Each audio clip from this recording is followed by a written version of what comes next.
Well, hello everyone. Thank you for joining us today. It's a short presentation from myself and Dr. Busick about the program, and then an opportunity to ask questions. I think that's the primary goal of this webinar, is to give you the opportunity to ask questions. So we promise not to take up too much time in the presentation part of this, but just as a little bit of housekeeping, we are going to be recording this session. I'll be monitoring chat along with my colleague Mary. So if you do have any questions, please feel free to put them there, and we'll answer as we go. So ignore where I say that. Hold your questions till the end. We are happy to take them as we go. I am Rachel Knapp. I'm the Information and Data Research Manager for the REF, and I have been here, what is surprising to me now, 3 years, because it feels like it's only been a few months sometimes. I help support the grant program as my primary function, as well as providing some literature research, and more recently getting into the use of AI for that particular capacity. Martin, if you'd like to introduce Sure, and yourself. and I'm Rachel's co-conspirator, Martin Pusick. I'm the director of the Research and Education Foundation, and between the two of us, we put on the grants program, and we'll tell you a little bit about what the Research and Education Foundation do.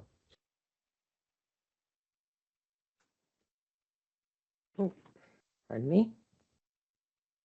So like I said, the objective is today is to give you a bit of an overview in the grant program, both the REFs as it aligns with the missions and objectives, also sort of the REFs work with the ABMS Scholar Program, and then we'll get into a little bit of information on the projects that we have funded, just to give you an idea of what has been successful. Just know that we've had basically nothing but excellent projects submitted, and Martin will speak to that as well. So the ones that we did pick for funding had tight competition, and we continue to encourage everyone to put their projects forward with us. We'll close out with some logistics, and then time for questions. I will hand the history portion of this over to Martin. The Research and Education Foundation of the ABMS has been around since 1971, and it's kind of morphed in terms of its overall size and what it does over the course of those years. But mainly the whole way along, actually, its goal has been to use research to support the American Board of Medical Specialties mission of improving healthcare quality through the nurturing of expertise amongst physicians. And so it's engaged in a wide variety of research and education initiatives, and we'll show you what today's portfolio looks like. And the goal has been to kind of interact with academic health centers, with universities, with hospitals, with health systems, with policymakers, with government, with whoever it is, as it touches on physician expertise and striving towards ever higher levels of that concept. Next slide.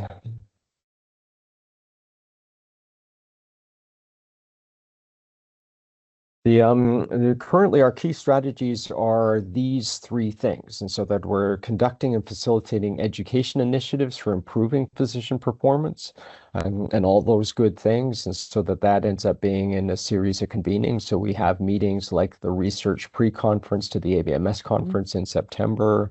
We've had special convenings around procedural skills or other research topics.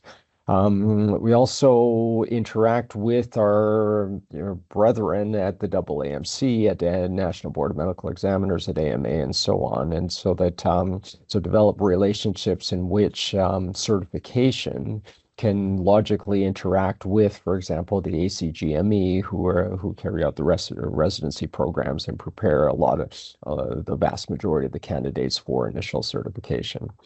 And then that third one with the handshake is to develop relationships. And And some part of the relationships idea is through the ABMS Scholars Program and through the REF grant program in terms of funding projects and having those projects permeate the community in a way that advantages certification and looks at it, kind of from all directions. Next slide.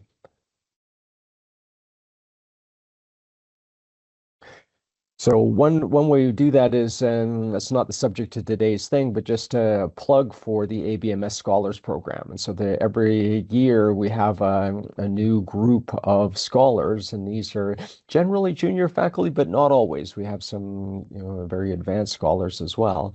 Join and do a one-year project that somehow touches on certification. And we have monthly meetings where we go over these projects and report to each other on how they're going. And once a year, and just a week or so ago, we all got together in Chicago to look at ABMS, look at our partner organizations that are in Chicago, and to kind of get a sense of each other. And so that it's a marvelous program. And so if any of you are interested, there's lots of information on the site. On the website in terms of how that works. And particularly, a lot of ABMS scholars end up ultimately getting REF grant funding. And so that we quite like that notion of the pipeline. And so that, so again, kind of think about that in a complementary fashion. Next slide. And this is just an example of 4 of our scholars. And so Dan Sartori at NYU is looking at the implementation of an AI-informed diagnostic performance feedback system for residents.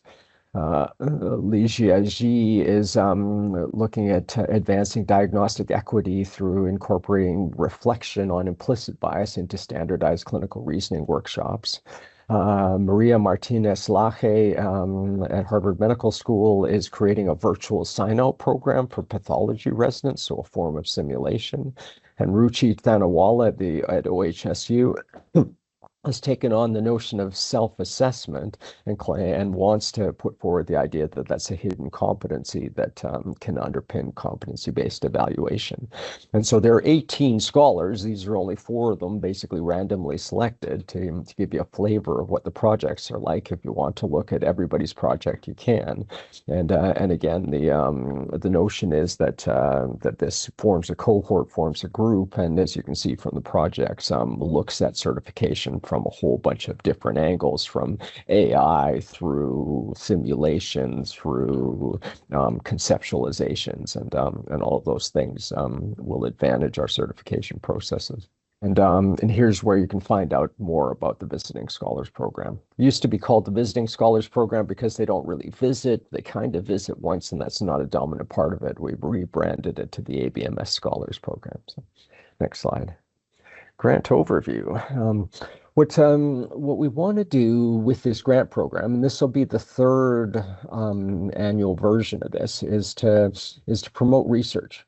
And so I asked ChatGPT what research is, and it comes up with a definition that I like, which is that's the systematic investigation of phenomena through observation, experimentation, and analysis to advance understanding, solve problems, and contribute to scientific or academic knowledge.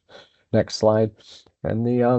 And the key thing there is that there's a whole spectrum to this. And so that from the kind of theoretical physicist kind of hard science model over at the left, all the way through to applied research as to how do I take this known fact and make my residency program better, or and so on. And so that we, what I want to communicate with this slide is that wherever you are on the spectrum, it's all good. And so that the whole breadth of scientific inquiry and the different theories and methods that can come forward, we would love to have a diversity of these particular things. And so we don't want to communicate that there's one particular way of doing certification research. We do a lot of assessment, and so kind of we like seeing that, and I'll show you some themes in a second. And so there are things that make for good certification and that would make good targets for research. But at the same time, we'd like to, the idea behind this program is to encourage independent research, encourage creativity, encourage curiosity, encourage, in a way, controversy around, kind of how we can nurture expertise in physicians best. And so that, so hence me putting out a definition of research that is holistic and that is somewhat agnostic to, or inclusive of, is a better way to say it, all the ways of doing research that are available to you. Next slide.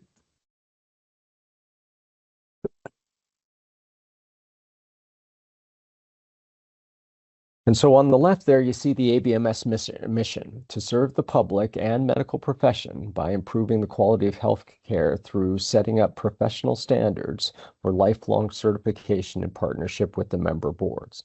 And so lifelong certification means both initial certification, how do you become a neurosurgeon? And then continuing certification, meaning how do you stay relevant and current and fulfill that lifelong contract that you have with the public. And so that's a broad mission.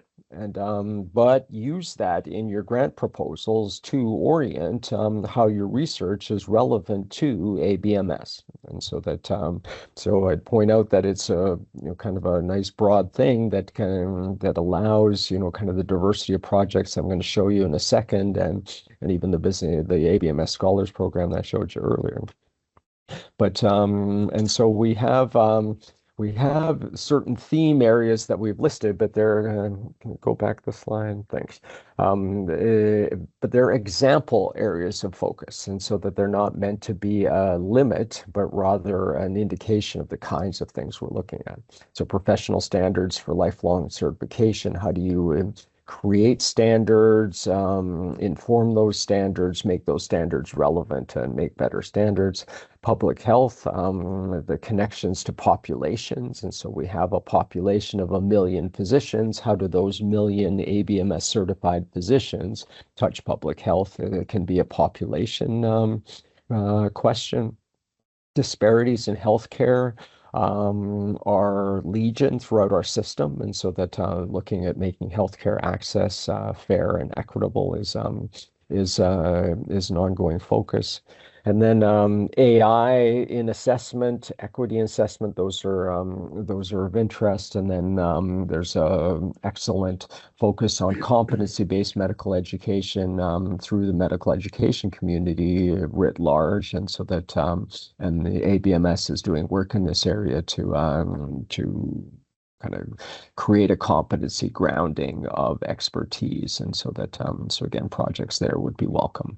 But one more time, this list is not, kind of to be taken as gospel, but rather as indicators of what you can do. And if your idea is different, we welcome it. Next slide. I'll share too, we'll point you towards the request for proposals, and that also expands on providing some additional topic area suggestions. Thanks, Rachel. And so, Martin, if you wanted to talk about some of our projects that were funded this past year. Sure. Dr. Jenny Chen is at Johns Hopkins, and she is an odo head and neck surgeon. I always have to think about ORL and head and neck and ENT and all those sorts of things. And so that, and she's previously an ABMS scholar, and then put forth a cutting edge project to develop a professionalism instrument, something that would not so much measure professionalism, but reflect levels of and behaviors that we would think would be important. And she's going to do that by interviewing people in the OHNS community. And so what does professionalism mean to you, mean to you across the various stakeholders in the OHS community, and come back with a questionnaire, a psychometrically tight scientific questionnaire that would have real meaning in terms of reflecting back to the group what high professionalism looks like, and when we should worry in terms of somebody filling out the questionnaire and having professionalism lapses or deficiencies indicated there. So you can imagine that's a meaty project, and yet at the end of it, they'll have an instrument that has been rigorously developed and will enrich the discussions around professionalism in their particular specialty. Dr. Allison Huffstetler is an assistant professor at the Virginia Commonwealth University and is a member of our research institute that looks at population health approaches, so health services research types of things, and so touches on public health, as I mentioned earlier. And her project will look at the role of family medicine physicians in providing obstetrical care at a national level. So zip code by zip code, she'll look at how many family medicine physicians who have done fellowships in obstetrics actually practice obstetrics in those zip codes. And in those zip codes, what does it look like in terms of the metrics of obstetric care? And so what are the mortality rates? What are the quality indicators? What are the access indicators and so on? And so using large data sets, she'll be able to create basically a topology across the whole of the United States to suggest the impact of family medicine provision of obstetrical care. And so at a time when obstetrical mortality rates and other quality indicators are really in question, this will be an interesting look at the perspective from an expertise level. You can see the connection there. These family physicians have done extra training in order to have obstetrics skill. And then how does that expertise get impact the workforce and impact the availability for this particular type of care. Next slide, please. Dr. Bernessa Lindeman is a general surgeon at the University of Alabama, and she does a great deal of work with the American Board of Surgery. And so again, an independent investigator at a university works closely with one of the boards. And the big project currently at the American Board of Surgery is to enact entrustable professional activities as the method for ensuring that someone is at the desired competency level. And so that transition has happened at ABMS and forms an interesting opportunity for research. And so that the first streams of data are coming into ABS codified in this EPA format. And Dr. Lindeman will take those streams of data and start to look at first, what's that data look like? Is it doing what we're hoping that it does?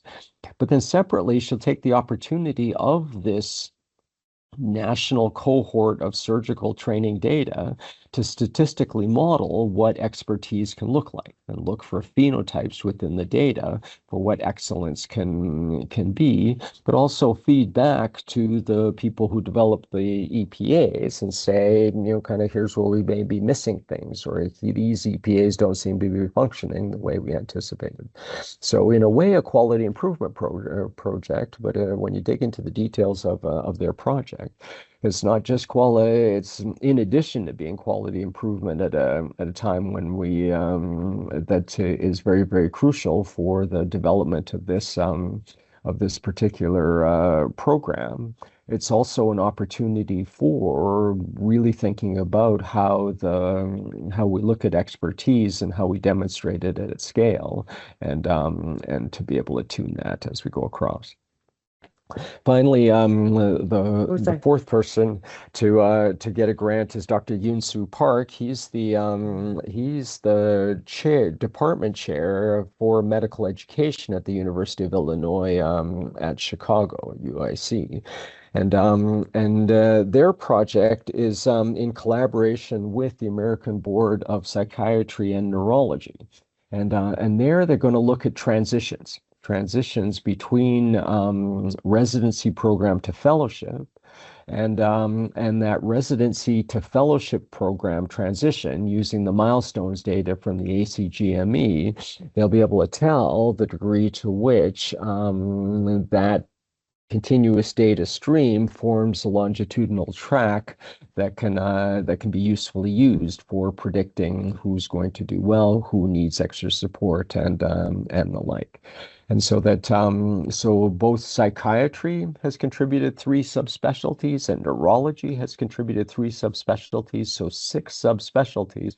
We'll look at the residency to fellowship, residency to subspecialty transition, and really kind of be able to synergize something that up until now has been this kind of ka-chunk. You do your residency and off you go to the other thing with different metrics and different things along those lines. And so again, a very educational study, and yet a kind of health services research approach to education, a kind of epidemiological approach to education that could stand us well, again, looking at certification at scale.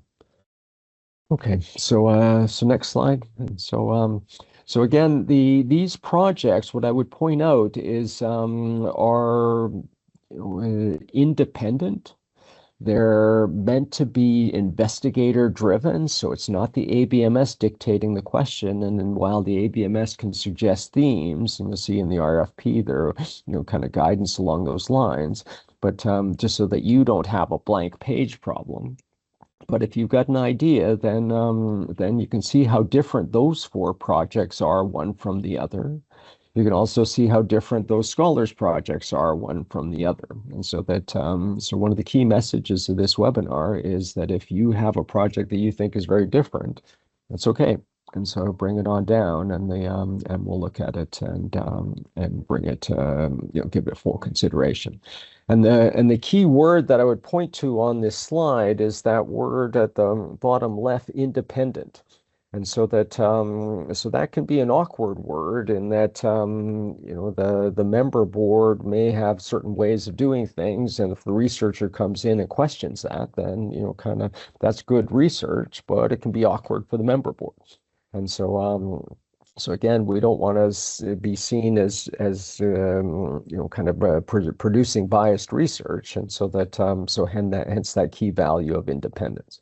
And this was agreed to by all of the boards at a special Achieving the Vision strategic planning effort that led to this particular report called the Vision Report, the Vision Commission final report that led to the creation of this program to encourage independent research. Now, the proof of this is where the rubber hits the road, and so Rachel's going to describe our process for consulting with the member boards, and as you go along your process. But just keep in mind that that's a consultation. We want you to knock on the door of the member boards and to pitch your idea.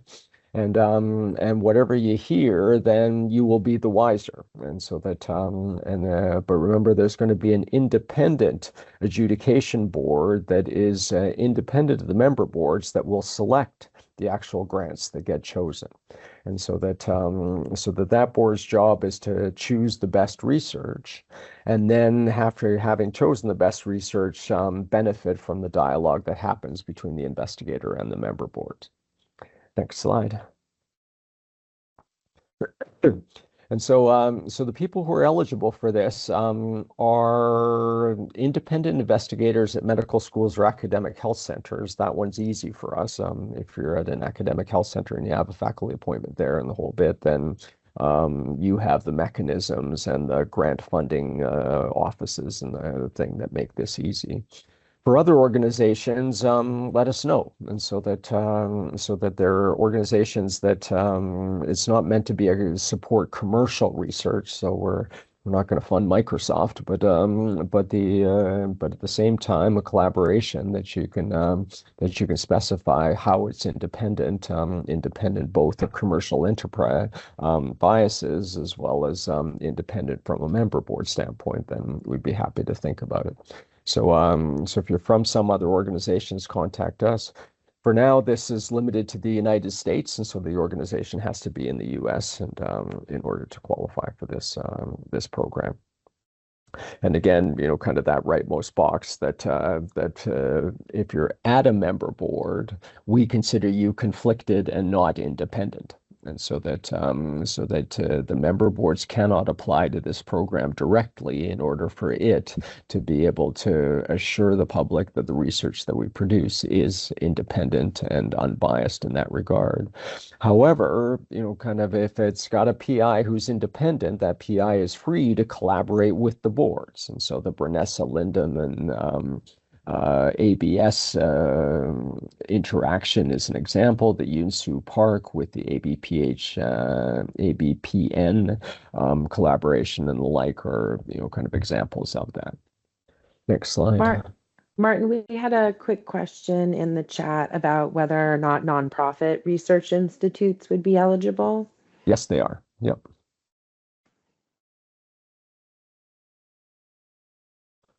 Okay. Next slide. Good, and this is the amount of money that we have, and so you'd always want more, but we have $300,000 to distribute, and the way we do that is with 4 grants that are $75,000 per grant, and the funding is directly provided by the American Board of Medical Specialties, and it's and each of these grants are 2 years long. Kind of we find that that by the first year is about ramping it up, IRBs and that kind of stuff, and so 1-year grants are tough to pull off, and so the 2 years is the timeline, and the rough idea is at the end of that 2 years you'll present at the ABMS conference, and we'll talk about that in a second. So next slide. And you can spend the grant pretty creatively. That we don't put a lot of restrictions on the way that you use the money, and so that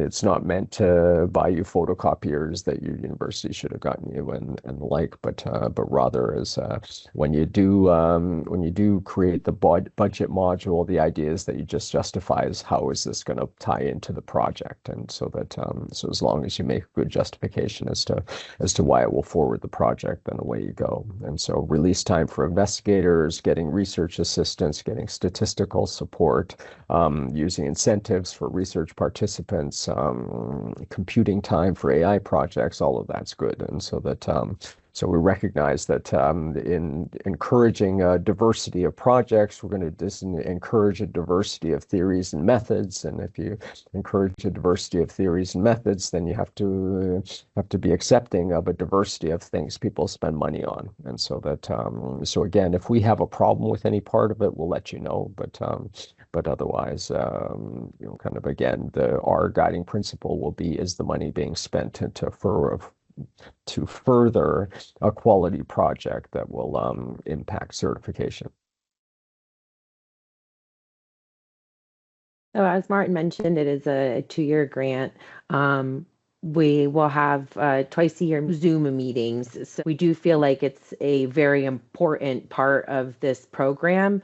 Is not just our ability to fund independent research, but also our ability to facilitate those researchers having opportunities to talk with each other, learn from each other, even if it's not collaborations that sort of fall out into other papers, even if it's just support in knowing that there are others doing research with the same sentiment and heart behind it as you.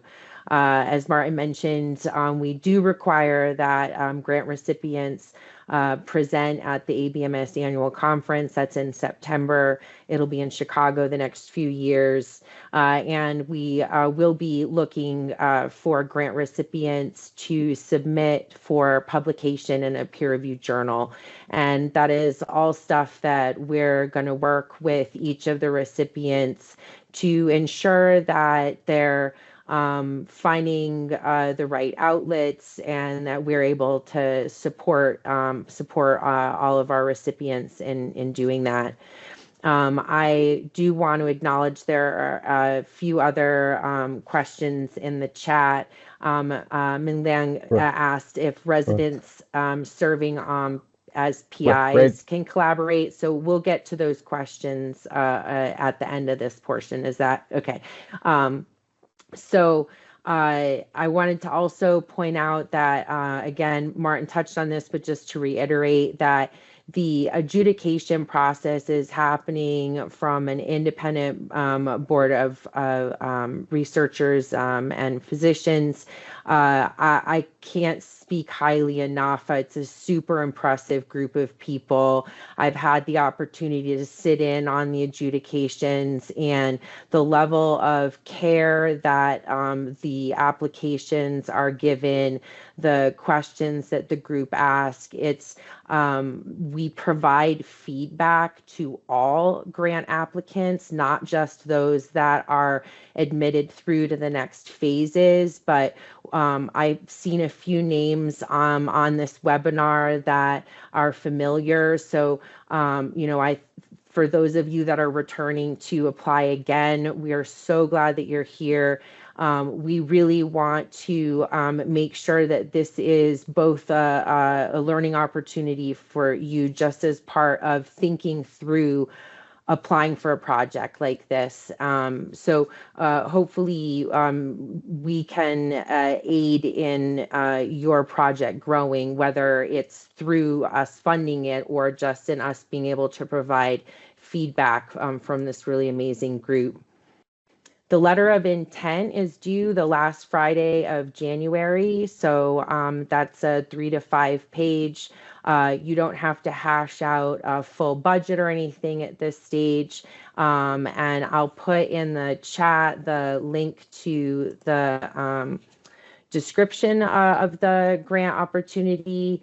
You'll see that if you scroll down a little bit, there'd be a link to the application page. If you have any logistical questions about any of this at any point in time, please feel to just email me at the ref grants, and I'll reply quickly. We'll let folks know about a month after the end of the LOI submission deadline. And then recipient or people who are asked to submit a full proposal will have a couple of months to be able to pull that together. And at that stage, we are expecting a more detailed budget. We are expecting to have just greater detail in your information. Oh, I forgot. As part of the LOI phase, we are asking that you reach out to a member board representative. We have a list of them in the request for proposal. So each board has identified at least one person on the board who is there to facilitate a conversation between someone applying for a grant with us that may have a connection to that board. So by connection, I mean if you're wanting to do work with radiology data, certification data, then we would just like you to reach out to ABR and say, hey, I'm going to be working on this. Perhaps they have already a project in mind and that they're working on internally. They can connect you. But again, it's meant to encourage that communication. They're not there to dictate any part of the project or to say you can or cannot move forward. It is really just to encourage the communication. I don't know if Martin, you want to speak any more to that particular part of it. I know we just want to make sure that everyone understands that it's not a gatekeeping moment in the process.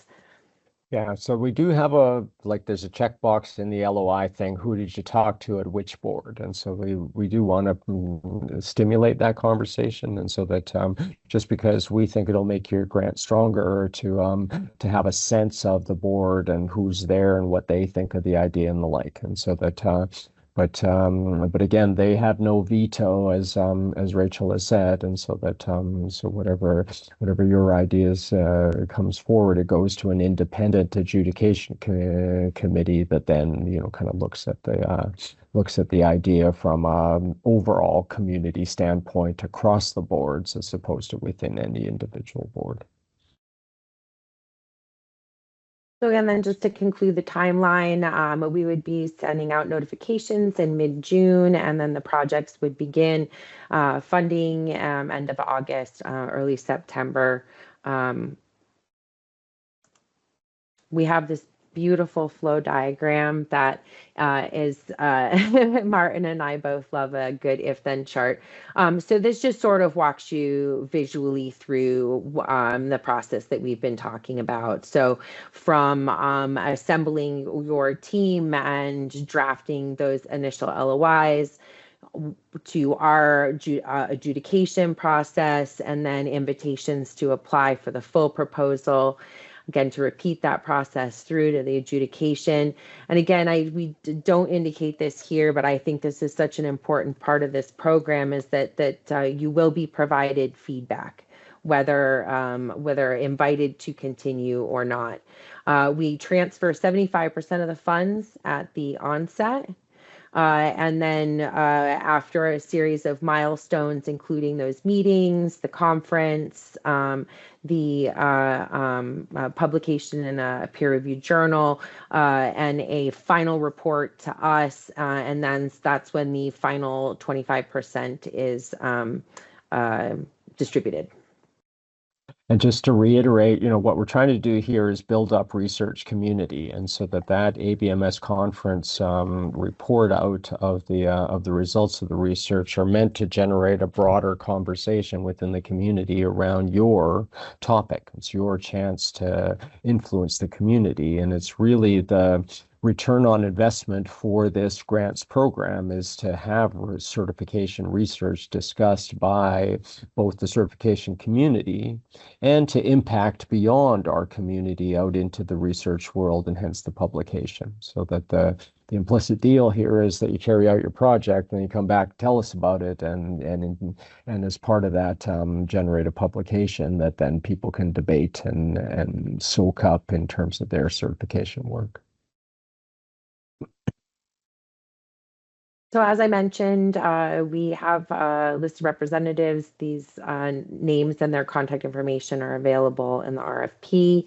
If there is anyone additional you want to speak to, or you need guidance on finding someone to contact, feel free to reach out to us at the REF, and we'll do what we can to find the right person for you. We've gone through some examples of areas of focus. We've talked about funding. I just want to iterate that the deadline is coming up in about 6 weeks, and that we have this dedicated website to the grant opportunities. And it walks through everything that you need, but sometimes I know too much information can lead to muddy waters. So sure, everything that you want to know is in there, but if it's hard to find it, don't hesitate to reach out and just shoot an email, and I'll get back to you as soon as possible. I think we had a few questions in the chat that we can start with, and then if folks have additional questions. But I think in the meantime, Martin, if you're all right with it, I'll stop sharing the slide deck. Mm-hmm. Perfect. And good. And why don't over to... And I'll be happy to let me work through the questions in the chat so that they become part of the record here, and so that so we spoke earlier about, would a nonprofit research institute be eligible? Yes, that's true in the vast majority of cases. Can residents serve as PI in collaboration with the member board? The answer is an unequivocal yes. And so that so we have had residents be the PIs as they've gone through. When it's a resident as a PI, then what the team looks like or supporting that resident is particularly scrutinized, and so that so again we'll look at the totality of the program. But it sends a great message when some of our learners take the initiative and have unique perspectives as they move forward. Is this limited to existing specialties or subspecialties, or can we explore research related to the viability of a new subspecialty certification?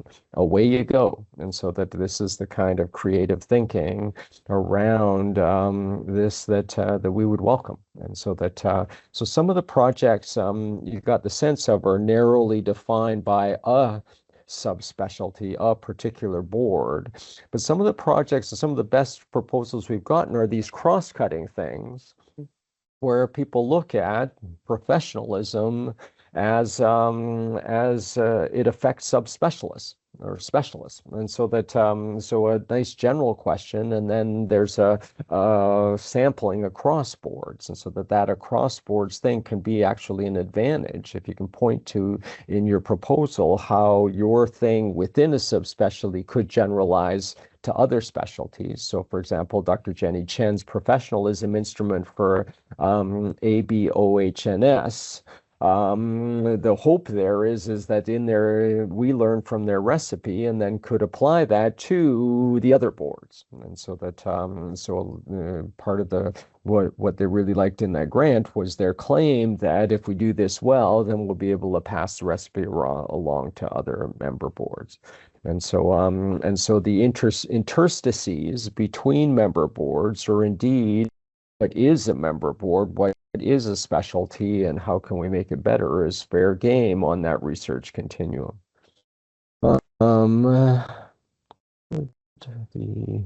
thing, how could we find member board context for the potential collaboration? They are in the RFP text that is behind these links, and so that you can find that there. And I apologize for putting the wrong link into my message. Oh, no, you're fine. So there's one link that does the overview of the whole program, and then the link I just put in is to the RFP, and that'll have the list inside it for the contacts. And then again, kind of as with all of these things, if you have difficulty reaching, getting in contact with the particular person, come back to us, and we'll help facilitate that. Would a systematic review, literature synthesis, be considered for funding? Yes, it would. And so that so again, it will be based on the claim and the impact that systematic review would have. But again, all methodologies, all questions related to certification, and so that so we won't be excluding any particular methodology for making a research claim. I replied to Uhar in the chat, but I wish it was 75K per year times 2, which would be 150K grant. Unfortunately, that's not the funding that we have, and so that to have the $300,000 envelope per grant cycle, and we offer the granting program each year, so $300,000 is being invested each year, but with a 2-year timeline for each person to carry out their particular projects. Any issues with budget spreading across more than one institution? Corey, what we end up doing is contracting with the PI's institution, and then we send the money based on that contract to the PI's institution, but the PI is free to have subcontracts, and so that you can subcontract with the other institution and divvy up the funds as you see fit in that regard. And can a for-profit organization apply? That's an interesting question. That would be on a line by or sort of case by case basis that we would think about that. And so that the majority of the academic health centers and hospitals and so are on a nonprofit basis. The for-profit organization, what we want to see is an arm's length kind of setup in which our funds are not contributing to the profit of an organization, but are rather contributing to science. And so that would be the breadcrumb trail that you would have to lay down. And so how is the certification community being benefited by the funds coming across? And then why is this a separate research funding sort of thing as opposed to being funded by the mothership, if you will? And so again, we're a young program, and so we're figuring this out, but happy to look at it from a case by case basis. Good. So any other questions that come to mind amongst the group?